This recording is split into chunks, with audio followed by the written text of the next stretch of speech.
Everyone, if you're tuning in, we thank you for being here. I'm Jordan Elgrably, editor at the Markaz Review, and Malu Halasa is here with me, our literary editor. She'll be co-interviewing our guest today. I'm dialing in from Montpellier in the south of France. Malu is in London. And then we have Michel and Hannah in Massachusetts. You may tell us more about that. And Ammiel is also up north somewhere, New Hampshire, I believe. So some of us are in the US and others abroad. How is everyone doing? As well as can be expected in these sort of dark times. This panel is about our current issue, Gatekeepers. And by that, we're talking about publishing, but also truth and, how we learn about things in the media, or, what things are held back. We have as our guest Michel Moushabeck, who's the founder of the independently owned Interlink Books, which he began in 1987 with Ruth Moushabeck. They have an active list of over 1,000 titles. And Interlink has published more Arab authors than any other US publisher. Michel is also a writer and editor and a musician, and he is of Palestinian descent. We also have Hannah Moushabeck, who's a second-generation Palestinian-American author and a book worker raised in a family of publishers and booksellers. And she's worked in a variety of publishing companies, including Chronicle Books, Quarto Group, and Scheinman & Schuster. She's now running Interlink Publishing with her sisters. It's still the only Palestinian-owned publisher in the United States. And her recent book, Homeland, My Father Dreams of Palestine, from Chronicle Books, won the New England Book Award and the Arab American Book Award. And last but not least, we have with us Ammiel Alcalay, who is an old friend of mine. He's a poet, novelist, translator, critic, essayist, scholar, I think also a carpenter, and he does a few other things, and a publisher. Among his more than 20 books are After Jews and Arabs, Remaking Levantine Culture, Memories of Our Future, A Little History, Cairo Notebooks, and he's got a couple of new books coming up, including one called Controlled Demolition, and we'll probably get into that a little bit later. But I want to start this off by asking you, Michel. You and Ruth started Interlink Publishers almost 40 years ago, partly motivated by what you saw as the negative stereotyping and misrepresentation of Arab and Palestinian cultures that you found prevalent in the States at the time. And yet, what has changed? Is the publishing landscape now more hospitable to Palestinian and other Arab writers? Well, there is no doubt that the discourse has changed over the last 10 to 15 years. It's encouraging and hopeful to see how this change has taken place. However, the discourse has changed on the public level, but it remained the same on the level of our political officials.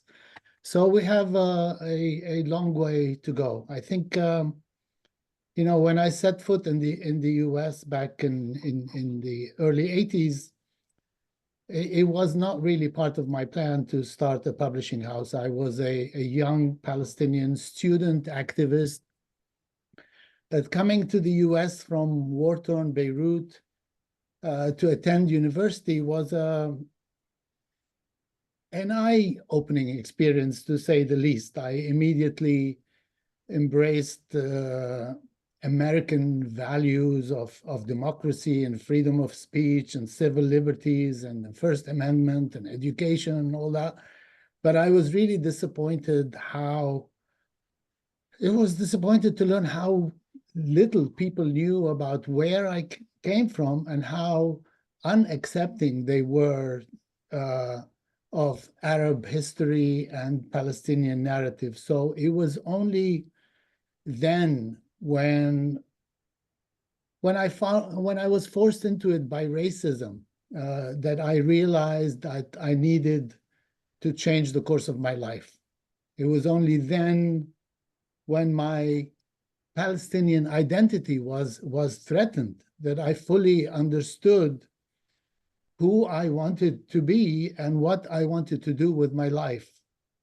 And it was then and only then that I finally felt what it means to be Palestinian. And that's these are the early days of Interlink Publishing. I knew nothing about publishing, nothing about editing, about distribution or marketing. I was a passionate book lover and reader.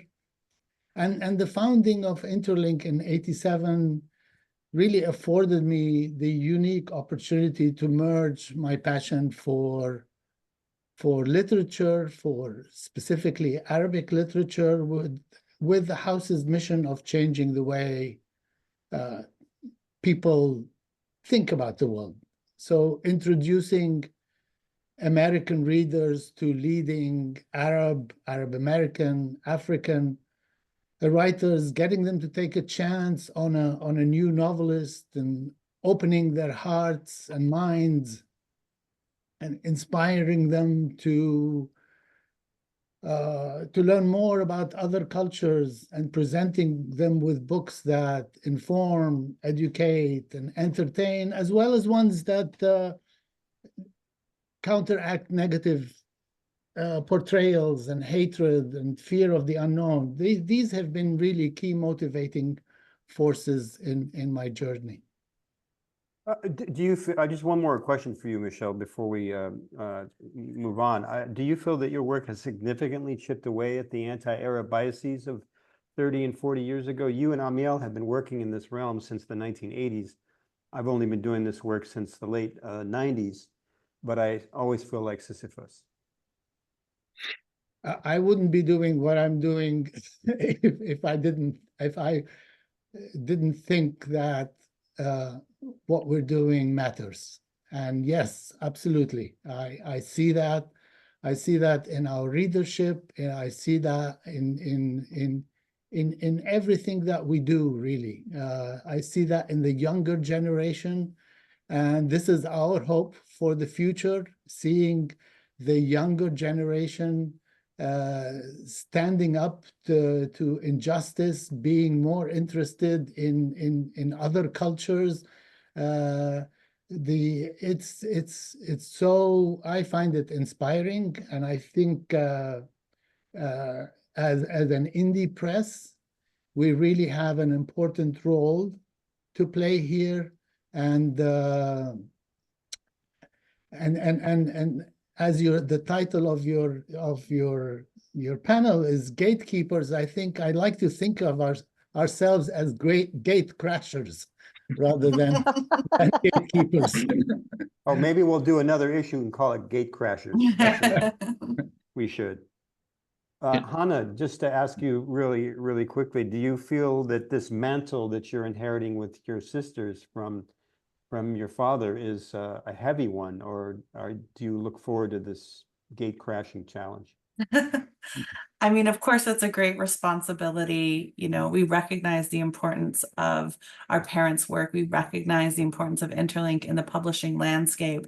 You know, one of the things that I think that my father didn't mention is that indie publishers actually can push mainstream publishers in an extreme way. For example, if you look at some of our backlist, we have authors that have since gone on to publish at major publishing houses and win massive awards. And this is sort of one of the ways in which indie publishers are able to push the zeitgeist further.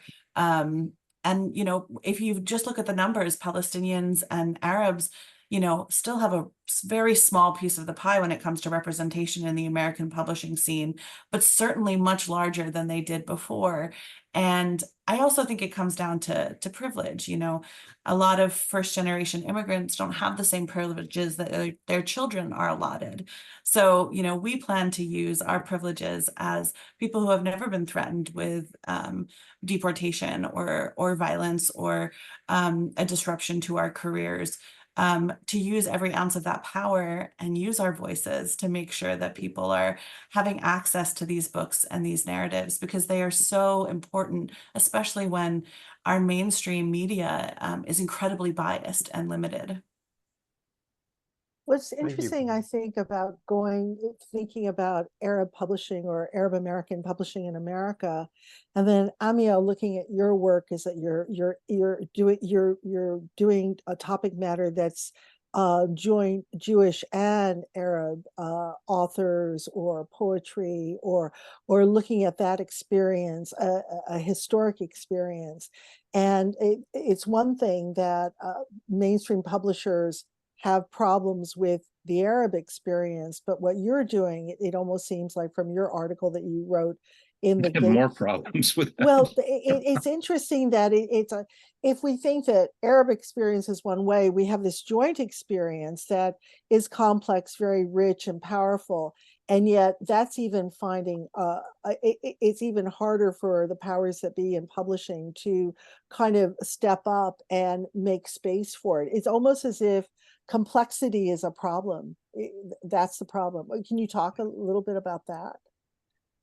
Sure. I just want to follow up a little bit on what Michel and Hannah said. Just to mention, I had moved to Brooklyn about 2 blocks away from Interlink in 1990, and it was a place I often went to because I was quite involved. I had just started teaching at Queens College, where I was picketed in my first semester by a colleague who claimed I was a PLO agent, and I had to disabuse her of that and say, actually, I'm kind of leaning towards the PFLP, DFLP, and I thought she was going to have a heart attack. But you know, Interlink was such a resource. It was such a you know, it was such a place of you know, I had scrounged around looking for the, you know, 3 continents books that were out of print, and, you know, all kinds of other things. And people need to understand that, you know, Arabic writing in the US has always come through small presses, you know, really until Naguib Mahfouz, you know, and it still largely resides in the small press world, or the bigger small press world, you know. The book that I helped usher in by Mossa Abu Toha, which has become a mega thing, you know, was my doing in a lot of ways, you know. And I knew that City Lights would be the right place for it, you know. So I think this business of, you know, how does one reach an audience is really crucial. And Interlink has had a huge, I think, a huge impact. As Michel said, we wouldn't be continuing to do this stuff if we didn't see. I'm sure that students in encampments have, many of them have no idea who we even are, but they exist also because of what we've done, and many others have been doing for decades. This stuff doesn't disappear, you know, it accrues, and it's like a natural phenomenon. It just builds and builds and builds, and then people have something that is findable. They can find sources, they can find these sources, they can dig a little further. In terms of your question, Malu, in complexity, there's no doubt. I mean, I haven't been involved in that area for quite some time, but you know, I found it extraordinary, the incomprehension. I mean, Shimon Balas, for instance, who was a close friend and a major novelist, a major world novelist. You know, there's one book in English that I co-translated for City Lights called Outcast. And I know that there's such an incomprehensibility amongst American editors. When I presented them with that kind of work, they couldn't comprehend. Who is this Arab Jew? He's writing about, you know, things that are, you know, you have to walk through 7 foyers to get to the entranceway to understand what's even going on, you know, in a novel written in Hebrew that's narrated by a Jew who converts to Islam, who, you know, et cetera, et cetera. And it's off the table, you know, it's just off the table in terms of complexity. And that's one of many, you know, that have never seen, you know, have never been you know, most of these works have not been translated in any languages. Samir Nakash finally got a few books published in English, another Iraqi Jewish writer. So, you know, that kind of complexity is not, it's a big problem, you know, for an American publishing regime. But I want to on ask the- Malu, can sorry. I ask it? Sorry, speak over you. Malu, I want to ask you something real quick. You published a book, one of your first books, I believe, called Transit Beirut. It's an anthology. I assume that some of it was translated from Arabic and some of it was written in English. But Transit Beirut, I think it came out in 2004. Yes. Did you have a hard time getting that published? No, because Transit Beirut came out of, I had gone back to Beirut for the first time after the Civil War in 2002. And I had gone there. May Gassoub was my mentor from Saki Books. She had started Saki Books with Andre Gaspar. And May had taken me to Beirut, but also I was there to launch a book that I had finished for the Prince Claus Fund called Creating Spaces of Freedom, Culture, and Defiance.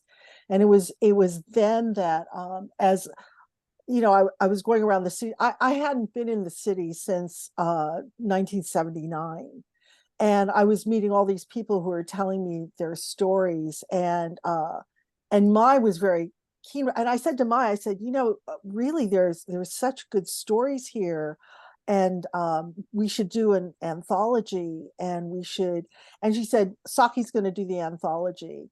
And I just said to people that I was meeting, I said, you know, if you have a story that you want to put in this book, just, you know, tell me your stories. Or I would meet photographers who would say, well, I've been photographing Palestinian camps in Lebanon, or there was a photo essay that we ran. It was the first photo essay about queer Beirut, cruising in Beirut, you know, and I had kind of decided that I wasn't, you know, sometimes people with anthologies, they come with an idea of what the anthology is about and what people should write about. And I just said, no, this is really, the stories are so interesting. People should tell me what they want to write about, what they want to photograph, the art pieces that they want to do for the book. And because May Gassoub was right there, you know, with me, it all kind of, so I didn't have any problem with Transit Beirut. It was a part of a short series I wanted to do on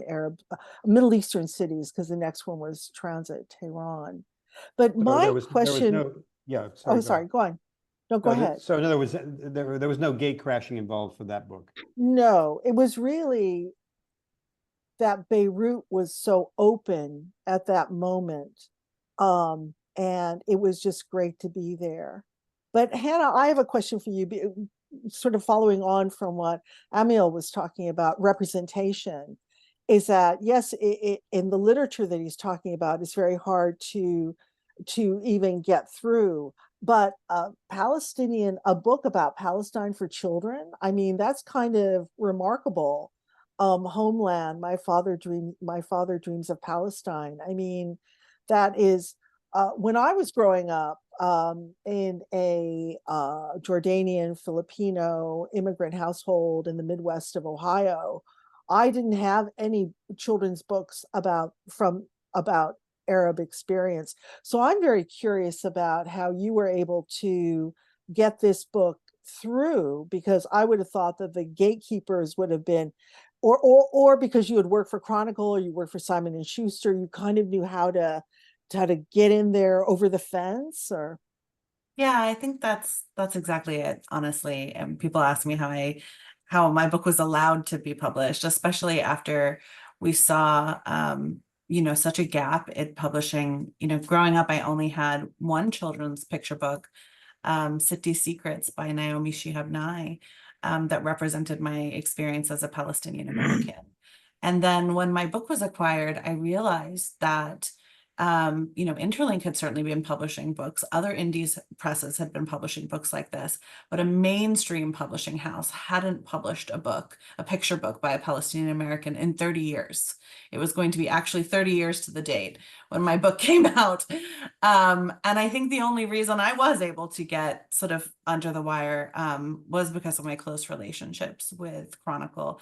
I had worked for them for 3 years. I knew everyone on staff. And so they weren't able to project the same stereotypes and assumptions about Palestinians because they all knew me. So they didn't, when I did The Secret Life of Syrian Lingerie, Intimacy and Design with Chronicle, it took them 6 to 8 months to decide to do the book.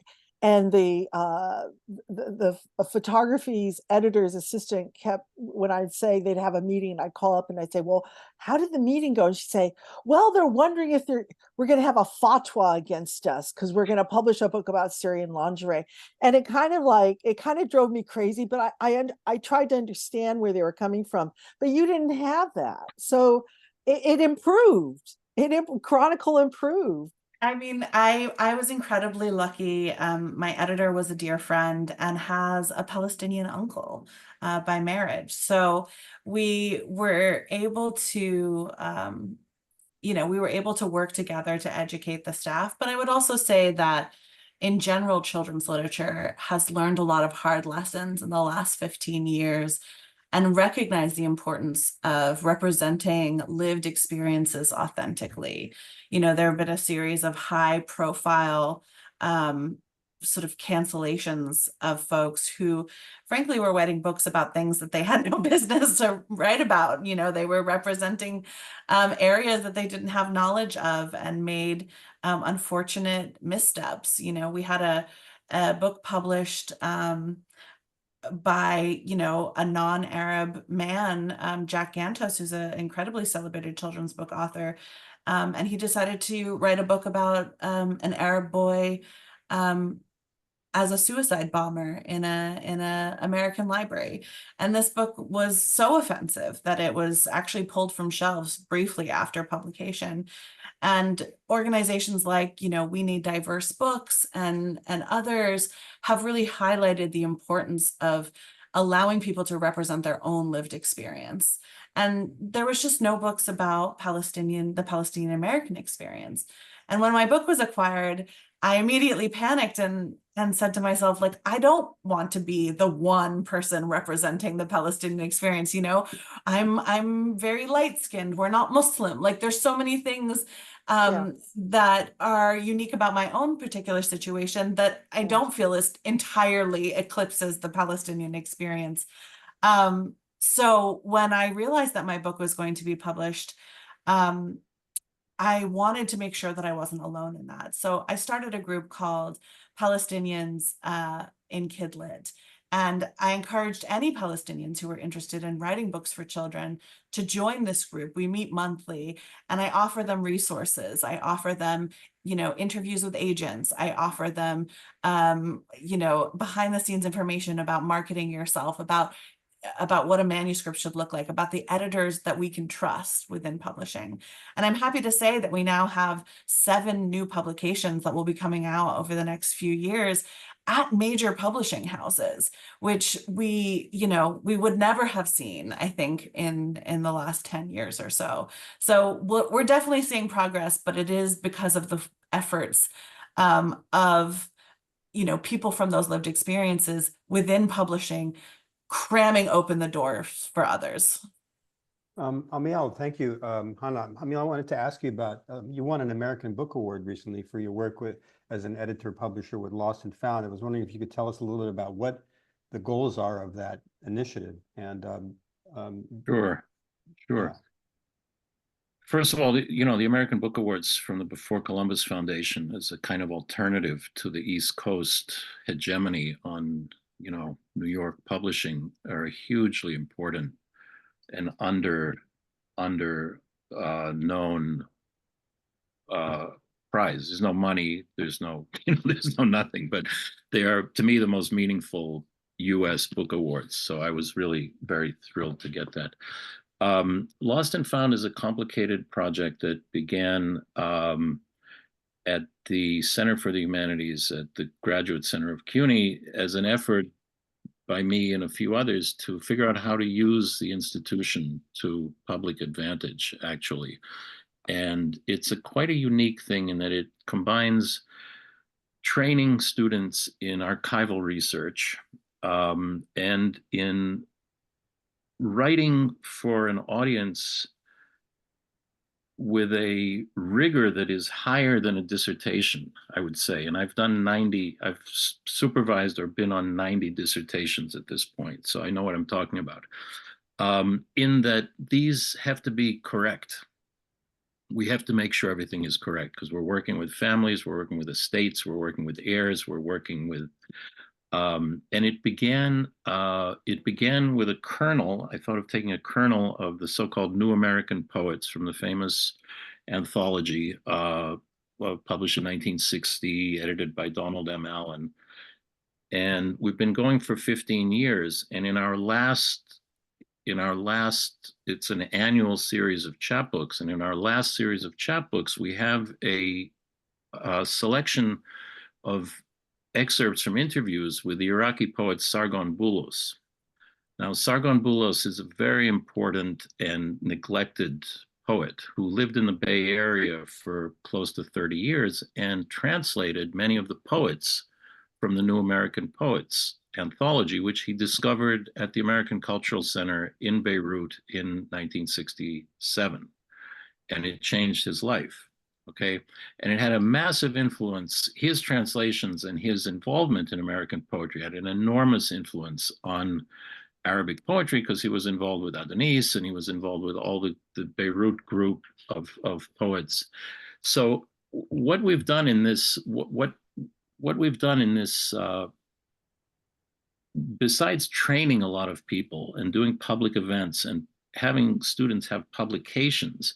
And we did this at a time when graduate students at CUNY were unfunded, teaching 3 classes, often taking 3 classes with families, trying to make ends meet, no time for research. And it occurred to me that we need to transform some of our classes into workshops directed at publication and turning some of their research into direct publication. So we've since gone on to do books in conjunction with publishers. We have a thing called Lost and Found Elsewhere, where we tandem, for instance, we just co-published an extraordinary book by the poet Anna Grecki, the Algerian poet Anna Grecki, who was a mind-blowing poet. And this is translated by a former Queens College student of mine, Marine Cornouet.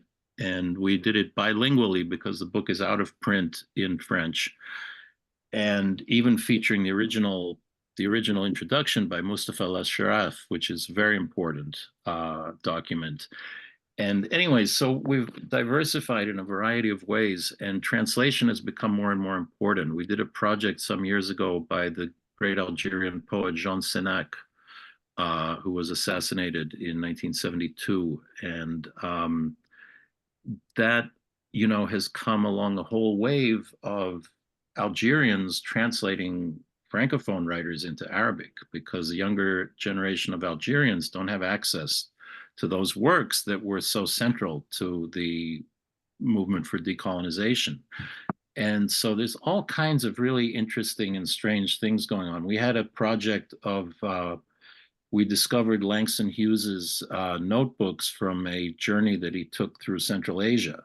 And they had been misplaced in the archive because nobody could figure out how to read them. And one of our students, Zahra Saeed, happens to be from, of Afghan background and speak some of the languages. And she figured it out and started to put these things in place and discovered that Hughes had been translated into Uzbek, and that he had worked with young poets, many of whom were liquidated by Stalin. And so we created this, so it's a process of discovery and of That's fascinating. learning, translation, not professionalization, but apprenticeship, where one can really then take off on their own.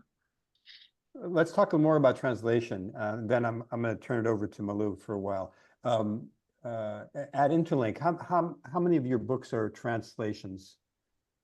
Quite a number of them. You know, we do all our fiction is, well, I should say the vast majority of our fiction is in fiction and translation, and that's what we really specialize in.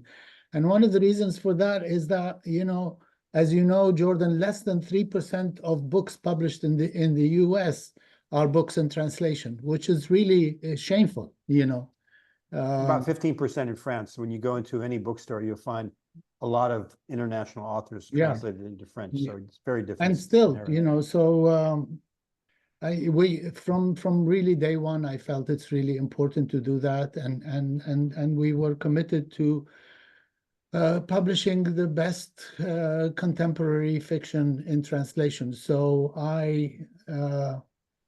I'm a voracious reader. I read a lot of Arabic literature. I read a lot of Francophone literature, and I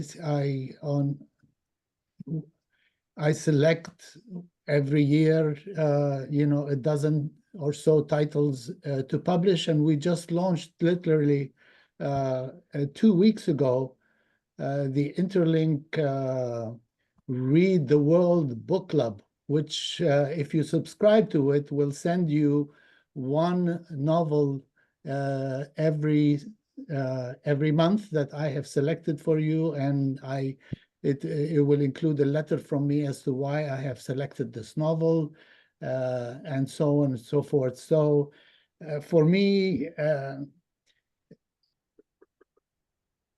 if there is one really, and as you know, I'm passionate about Arabic literature and translation, and I serve on the board of trustees of the International Prize for Arabic Fiction, which is the most prestigious prize in the Arab world that awards and rewards the best novel that was in Arabic that was published in that year. But the one general comment that I would say about that is that I have really never read a novel in Arabic that could not have benefited from the eyes of a good editor. You know, the editorial culture in the Arab world is still at a developing stage. There is very little in the way of editing because many publishers traditionally in the Arab world are really printers, you know. So of course I'm generalizing here, and things are changing. However, there are a lot of young publishers who have acquired good editorial skills, but there still is a long way to go. And I'm in a very unique position in the sense that I read and speak Arabic, and I'm also an editor who edits in English. So I am able to have that kind of a connection with the authors and the translators, and act as a liaison. And in most cases, I actually work and edit the Arabic original first before I even give it to the translator. So, and this is something I feel that has helped Interlink over the years, because almost every novel that we've published has received, you know, wide acclaimed and starred reviews. And I should tell you an anecdote. There was an article in the New Yorker that was published about several years ago, and the headline of the article is the 10 best Arab novels published in the Arab world. And while reading the article, I discovered that about 5 of them were Interlink titles that were published over 25 years ago. So in a sense, better late than never, you know. It's really interesting what you're saying about that in the Arab world, the Arab publishers are not editing. We've been working on, at the Markaz Review, Mohammed Ravi is is Yes, I bringing know him. in stories. Yes, well, he's our Arabic editor.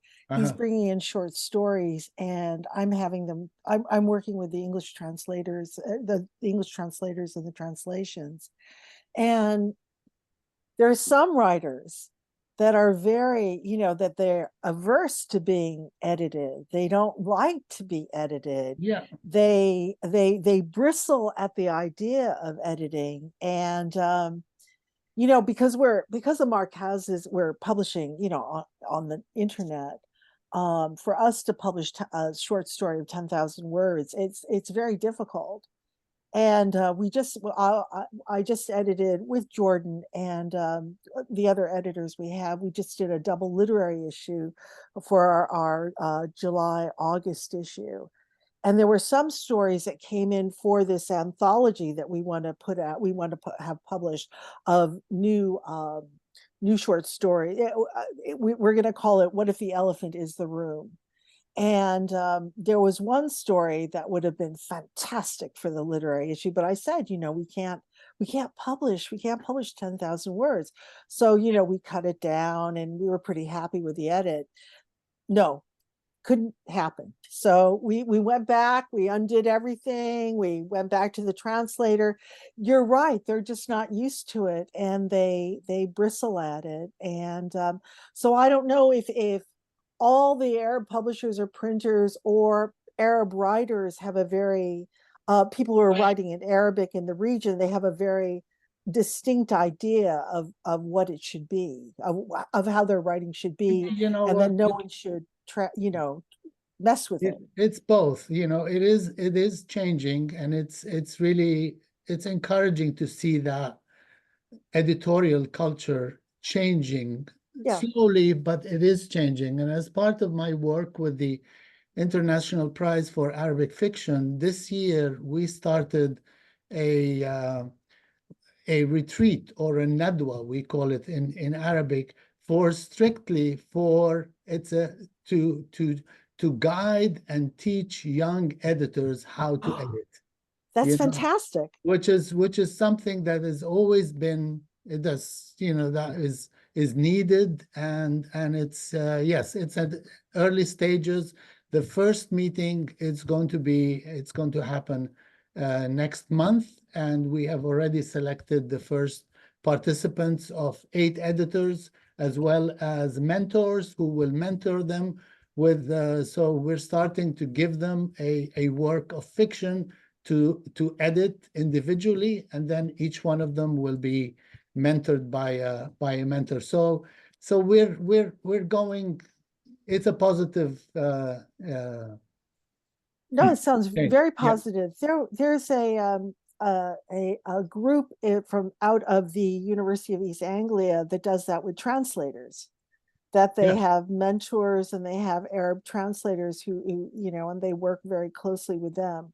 I think that one thing that we found really interesting, and I'd like to get all your comments on this, is that we've realized that Middle Eastern writers from all the countries, from Algeria to Oman to the Iranian writers that we're working with, they all want to be published in English. It's like a really big goal to be published in English. And yes, I think it opens the door for them to get published in different languages as well. Okay, that's the because more editors and publishing houses around the world can read English where they can't read Arabic. Exactly. Yeah, that's yeah. And to answer your question, Malu, it's also about the reluctance of Arab writers to be edited. It's just a matter of developing that rapport, that trust between them, because I can tell you, even though they're reluctant in the beginning to being edited, almost in every case, they have been very, very happy and thankful that we did what we did to their novels later on, when they see all the starred reviews and accolades and so on. Can I please. I want to follow up on something in translation that when Michel was speaking, I thought of. So, we're in a situation now where for the past really 30 or so years, the press has been denuded of people with actual knowledge of places, with knowledge of languages. Think of somebody like Chris Hedges, who used to write for the New York Times, who actually knew what he was talking about in the places that he reported from, whether that was, Bosnia or Iraq or wherever, Palestine. We don't, that's off the table in the mainstream press. And, cultures die when they're not infused with language coming from elsewhere. The Renaissance comes about because of the Abbasid translation movement, in which Greek sources were translated into Arabic, Syriac, Hebrew, and they transferred to the West. And, all of this knowledge became available. We are in a situation now that the language that we have in the US particularly is a mishmash of surround sound propaganda and, throwaway trivia. And, even a lot of our American writers are affected by this. I have felt for a number of years that I need to be translating more than writing, because there is a space for liberation within a translation. There's a space for the discovery of another kind of language that is harder to get to if you are writing a so-called quote unquote original work. And so I think, building upon the efforts, we see the achievement of what some, like what Interlink has done in terms of fiction. There's a huge corpus there that sits there and it exists, and a lot of people don't know about it. So I think part of the gate crashing has to do with simply, connecting some of these dots about things that have already existed. For instance, it's very odd. And if you look at US publishing from 1960 to about 1967, 68, there's a tremendous amount of material translated from Algeria. Most of it is out of print, but it happened. It was there, it was a topic.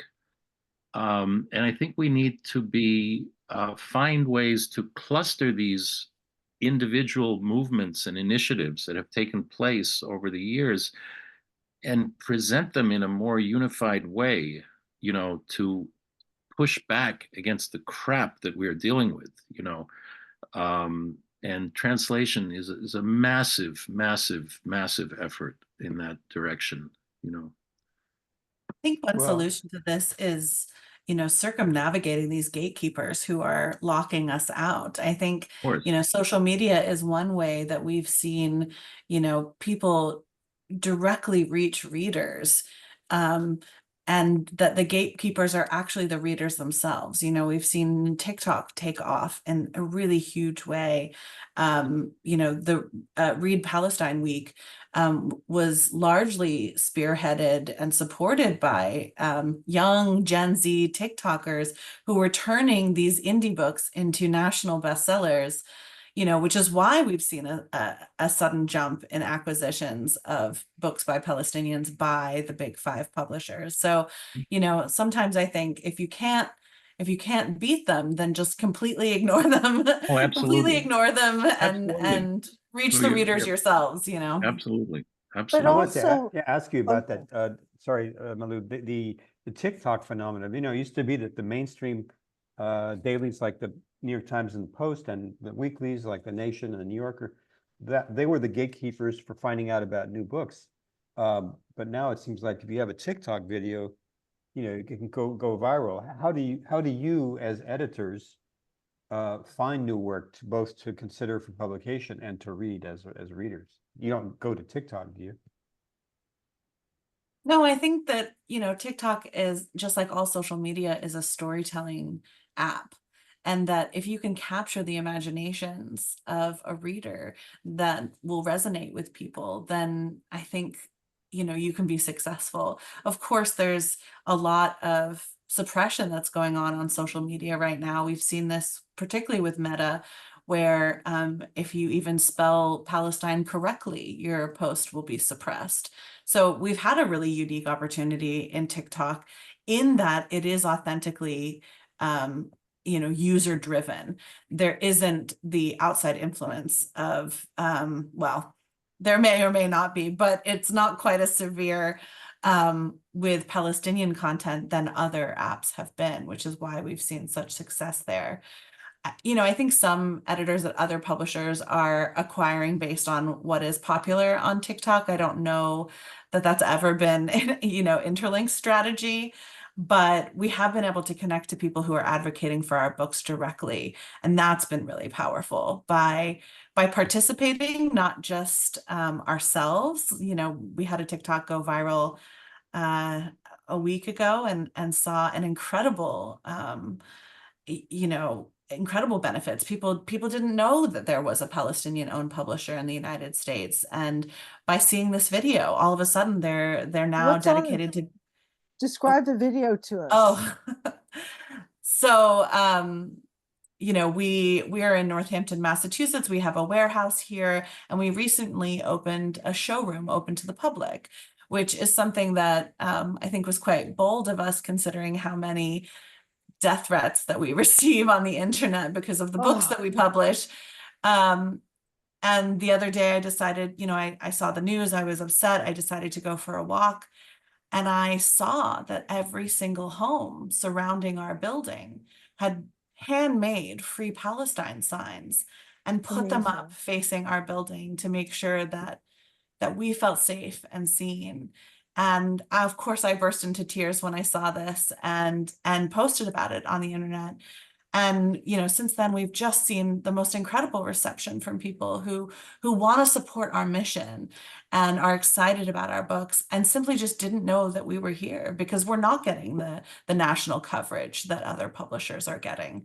So I see it as a real opportunity and growth for Interlink to reach readers just right into their phones and encourage them to support our mission. Anna, I had a question for you. Something you said before about just ignoring the big publishers, but also something. But going back to what you said before that, is that with Pal Kids, that you've got this group that you're talking to, that you're sort of telling your participants about, manuscript forms, the big publishers, agents, like in a funny way, you're looking both ways. You're working at Interlink, but you've got your eye on these big companies and you've worked in those big companies. And I find it really refreshing. Like I like it that, in publishing, we're all tribal. I belong to this tribe. I belong to these indie publishers. Oh, my books. Oh, I don't know if I'll ever get published by the big like that. But I like your attitude. It seems like it's quite fresh. Like, we're gonna take from these guys, but we're gonna also draw from the strength of what we have. And where does that come from? Like, is it just like your generation, or I mean, I think it's survival. We have to recognize that under capitalism, these large corporate publishers are going to have access to spaces that we do not. And, we're a publisher that is very much mission-based. We're a publisher for the movement. So ultimately, when Palestinians get published at any publisher, we're excited by that. And we want to see Palestinians platformed. We want to see, my parents started this company, certainly not to make money and become rich. It was about creating a better world for their children to grow up in. And so I think it's really important that we're confronting this at every level. And for a long time, I thought it was about being, the Arab in the room, about raising in the ranks of corporate publishing and being able to have a voice. But, with the events of this last year, I realized that even if you are that sole voice in the room, it is very easy to ignore. So I think that, rededicating myself to my family's mission was more important than ever.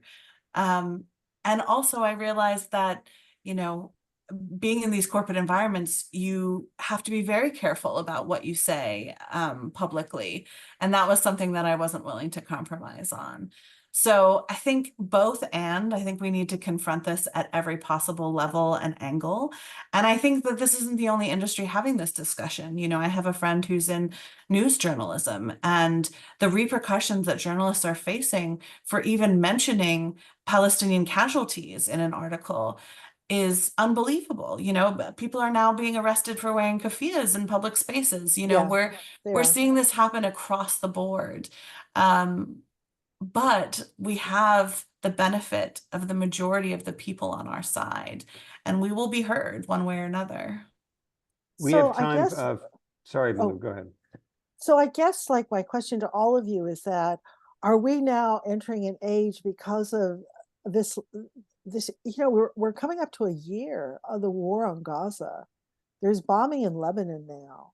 I mean, are we, by publishing, by what we're interested, have we all kind of become activists? Is what we're doing activism? And is that something that I'm just curious, like what you think?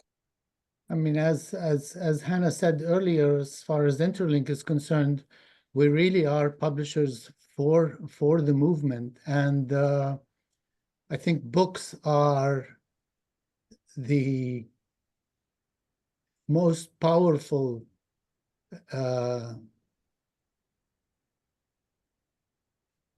non-violent resistance.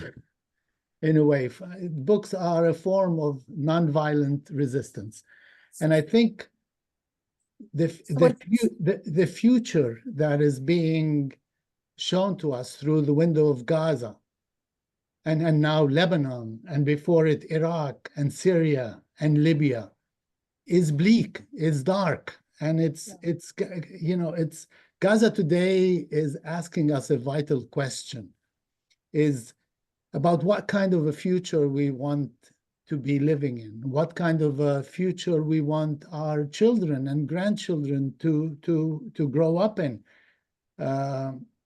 We are being asked to accept what is happening, the horror, the lies, the injustice, the atrocities, the loss, the unspeakable suffering, and of course the end game of 76 years of terror in Palestine and Gaza. So I feel that really Gaza is offering all of us a moment, whether publishers, editors, educators, every one of us, individuals, human beings. It's offering us that moment. Do we choose to stand together to fight for change, or do we continue to slide into darkness? And I know what we want to be doing, you know, for my grandchildren. We have just a Ammiel, few minutes I left. wanted to just ask Ammiel, is that, do you see it as activism? Well, of course, yeah, but it's also, you know, this is what do we know of the past? We know what people have left us. It's all we know, you know, and so these are things that, you know, our dear friend Elias Houri, you know, who passed recently, I end my controlled demolition with some quotes of Faraj Bayraktar and of Elias when we finally got together after 16 years of that book not being published, Dove in Free Flight. And Elias said something very profound. He said, you know, we did our work. Now, readers, read this to see what a horrible world we live in. This is the world we live in. This is not the past. This is the world we are in. Learn about it. Find out about it. You know, what do we have of the past? What do we have? What do we have? We have Inanna. We have Gilgamesh. We have, you know, we have these things that are left. We have objects. We have buildings. What are we going to have of Gaza? You know, what are we going to have? Memories. Hopefully something rebuilt, hopefully a complete change in the geopolitical relationship of power. But that's not going to happen overnight. That's not going to happen soon. This is a long process of this empire exhausting itself and dying and being completely unsustainable. What will come to replace it? And what will people know about that process? You know, what all of these efforts that we make, these individual efforts, these things that people write and remember and testify to are all part of that process that people will have to reconstruct to understand what happened. You know, what happened? How did all this get destroyed? And how can it still live? Why would it still live? So Speaking of of course it's still living, I wanted to say that the Markaz has a book club, and we're going to be consulting with both you, Michel, and Ammiel, the books that you're bringing out, and add those to our reading list. The Anna Grecki book could be there. We haven't traditionally read poetry books, but it sounds like, you know, we could do that, especially because it's bilingual. And, you know, if Michel, you're semi-retired now, which I get a sense that you are, Mabruk, I guess. I could Doesn't just- sound no, like it to me. Far from it, Jordan, far from it. Okay, Sounds like he's well, working more. that's what happens. I think I can talk about that. But anyway, make sure that you let us know about the books that you are pitching and that you're reading, recommending. That would be great. I think this discussion should have been 2 hours longer, Jordan. There's so much to talk about. I wish it could be, but we tend to respect the 1 hour format. We can run over a little bit. We have time for questions. I want to say to the audience, we have quite a few people on this call, on the Zoom, and I have one question here. They don't say who it's addressed to, so I'll just throw it out there. By Abigail Alsahi Metzger. Have you been able to get the wonderful children's books you publish into the Scholastic Book Fair and or their book club selections? I guess that's for Hannah. Scholastic Book couple. Fair have never, well, I would say books that Interlink have published, yes, we've had a few titles, but Scholastic Book Fair has never taken a Palestinian book, mine or anything Interlink has published, or other Palestinians. Unfortunately, that is another one of the gatekeepers that we need to circumnavigate. Okay.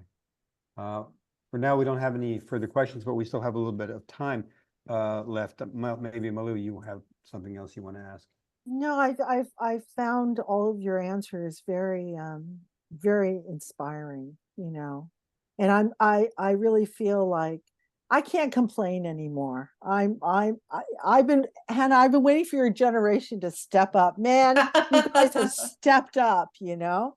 But also that we are living in a time when there's more communication. It's easier to do. So I always remember what Edward Said said, is that if you want to find out about Palestine, it might not be in the mainstream, but it's on the periphery. Go look on the periphery, it's there. I kind of feel that the periphery is moving closer to the mainstream. There are still gatekeepers, but we're kind of used to the lions, and we kind of know how to go around them or to tempt them with little bits of delicious, I don't know, flesh, and somehow we'll make our way. And I think that the one thing at the Markaz that I'm always keen to do is that to bring in these voices from the region, young voices and older established voices too, because I feel that there's a dialogue that can go on. And I'm sure that all of you feel that too in the publishing that you're doing at Interlink, but also Ammiel, what you're doing with the chapbooks. Excellent, excellent. I wish this could be longer as well, and I'm happy to see all of you here in this format. Before we go, Malu and I are gonna let you know in the slideshow about a book of Palestinian culture that we're bringing out shortly. 46 writers and artists. Megan, do we have an image of that? 63. Now it's 63. No, it's 63 contributors. Oh, I thought it was 46. It's a big book. Yeah. There you go. It was coming out at the end of October, but it's been delayed somewhat. It'll come out in January. So Malu and I should be in the States to talk about the book. Michel, when you were talking about nonviolent resistance, it made me think of Samud, standing fast, you know. And the one thing about this book is that we really show off Palestinian poetry. And I feel that Palestinian poetry is having such a moment, such an incredible moment. And I'm from Akron, Ohio, and Noor Hindi is from Akron, Ohio. And I am proud of Akron, Ohio, because it has produced Noor Hindi. So I don't know. That's so great, and congratulations to both of you. And if I may add to this, I am guest editing the next issue of the Massachusetts Review, which comes out in December, and it's called A View from Gaza. And I also have more than 50 contributors in that issue, mostly writers from Gaza, poets. There's poetry, prose, art, but also from Palestinians in the diaspora. So this is coming out from the Massachusetts Review in December. That's going to be a hard copy review or a book? It's a hard copy review. Yeah. Yeah. I also just wanted to mention that City Lights has posted pre-orders for Gaza, the poem Said Its Piece by Nasser Rabah, which I co-translated with Emna Zghal and Khaled Al-Hili. An absolutely extraordinary, powerful, major poet, Nasser Rabah, living in Gaza. Give us the title again. Gaza, the poem Said Its Piece. Okay. And it's going to be a pocket poets from City Lights. Well, everyone, please make sure that we get copies, advanced copies, so we can review it, review the publications, and that we can also be part of the push forward to make sure that our readers know about this new work that's coming out. Hannah Sharafna, it was very nice meeting you for the first time. Michel, we go back a ways. Good luck on all of your adventures. Ammiel, the same to you. Thank you so much for your time. Thanks to everyone who attended this discussion. The replay will be available on YouTube within a short time. Thanks, Malu. Thanks, everyone. Thank you. Thank you, everyone. Great to be with you. Wonderful to meet everyone. Thank you.